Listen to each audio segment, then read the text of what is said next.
پھر اس 5ویں مرحلہ بیان میں اسے تلاوت کیا۔ ایک نوجوان مسلسل اصرار کر رہا ہے کہ وہ مکتب اہل بیت میں داخل ہو جائے،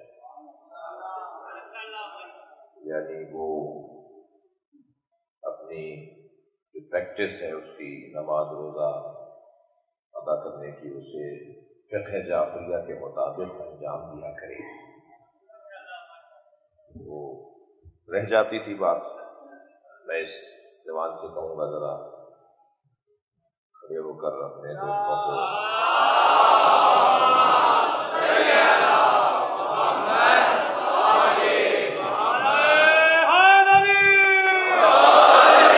بتائیں کہ آپ کا نام کیا ہے؟ اور کراچی کے رہنے والے ہیں؟ اور یہاں کیسے آئے ہوئے ہیں؟ نہیں، یہاں کراچی کیسے آئے ہیں؟ اچھا، کوئی یہیں کے ہیں ایسا؟ تو وہ بزرگ آپ کے جہلوں کے ہیں؟ اچھا، کیوں شیعہ ہونا چاہتے ہیں؟ آپ نے کس کس عالم کو سنا ہے؟ میں آپ بعد میں سب کیجیے گا یہ سارے کام، تو میں بات کر لوں۔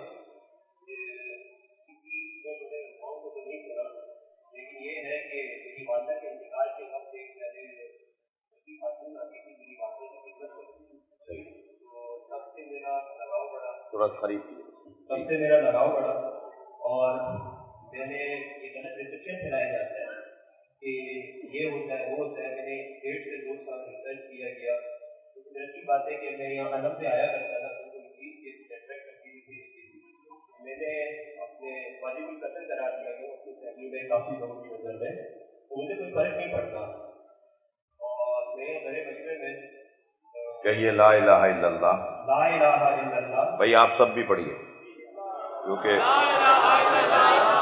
ایک منٹ، کیونکہ وہ ایک کوئی ہے پریشان حال،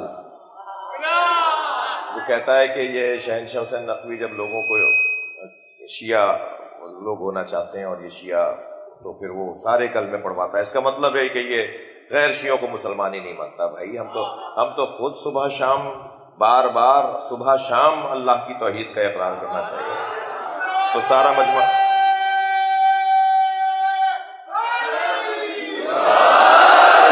تو میں ایک پہلے جواب دے دوں ان صاحب کو جنہوں نے وہ اپنے لوگوں کو غلط فہمی کا شکار کیا ہے، کہ نہ صرف اس جوان کو جو شیعہ ہو رہا ہے، میں اس سے پوچھ ہی نہیں رہا کہ یہ پہلے کیا تھا، لیکن یہ ظاہر مسلمان ہے، مسلمان تھا، مسلمان ہے، اب بھی مسلمان ہی ہے۔ ایک مسلمان فرقے سے، ایک مسلمان فقہ سے دوسرا اسلامی فقہ کی طرف آ رہا ہے، اس میں کیا پریشانی کی بات ہے؟ یعنی جس فقہ کو چھوڑ کر آ رہا ہے وہ بھی مسلمانوں کی فقہ ہے، اور جسے اپنا رہا ہے وہ بھی مسلمانوں کی فقہ ہے۔ تو جب یہ اتنے عرصے سے وہاں تھا تو ہمیں تو کوئی پریشانی نہیں تھی، تو اب جب یہ یہاں آ رہا ہے تو تمہیں کیوں پریشانی ہو رہی ہے؟ تو میرا تو ایک تو سوال یہ ہے۔ دوسری بات یہ کہ آزاد چھوڑ دینا لوگوں کو، کسی کو اگر کوئی بات سمجھ میں آ رہی ہے اور وہ اگر اپنانا چاہتا ہے تو آپ اس کو دباؤ میں، پریشر میں، واجب القتل ہو جائے گا، یہ ہو جائے گا۔ زمانہ بدل گیا، تم نے لوگوں کی جہالت سے بہت فائدہ اٹھا لیا، اب وقت بدل گیا ہے، اب لوگ اپنے اختیار کے ساتھ اپنے دین اور مکتب کو منتخب کر سکتے ہیں، اور زمانہ پہلے بھی ایسا نہیں تھا، لیکن کچھ لوگوں کے خواہ کے ماحول کی وجہ سے۔ تو اب آپ سب سے بھی کہہ رہا ہوں، میں بھی کہہ رہا ہوں، آپ بھی کہیں، بولیں لا الہ الا اللہ محمد الرسول اللہ علی ولی اللہ وصی رسول اللہ وخلیفتہ بلا فاصل بلا فاصل بلا فاصل۔ میں اللہ کی وحدانیت، رسول اللہ کی خاتمیت، مولا علی کی ولایت کا اقرار کرتا ہوں۔ پہلا امام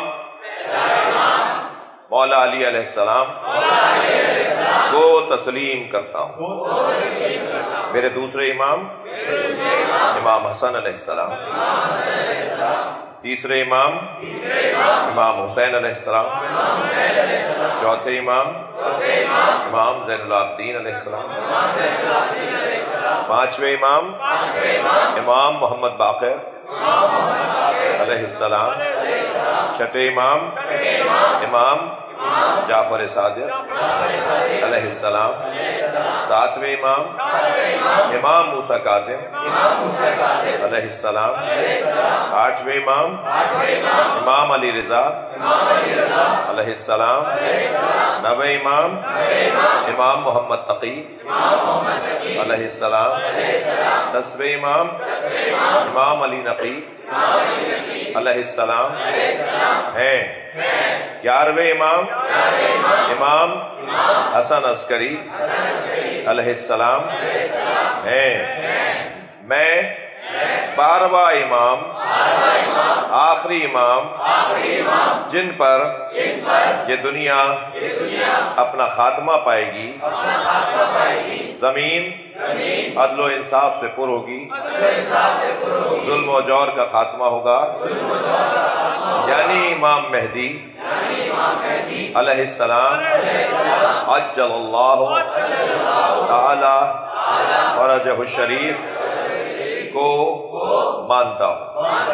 میں نماز، روزہ، حج، زکوٰۃ، خمس، جہاد، امر بالمعروف، نہی عن المنکر، تولا، تبرع پر عمل کروں گا، ایک اچھا انسان بن کے رہوں گا، ایک اچھا شیعہ بن کے رہوں گا، ایک اچھا پاکستانی بن کے رہوں گا۔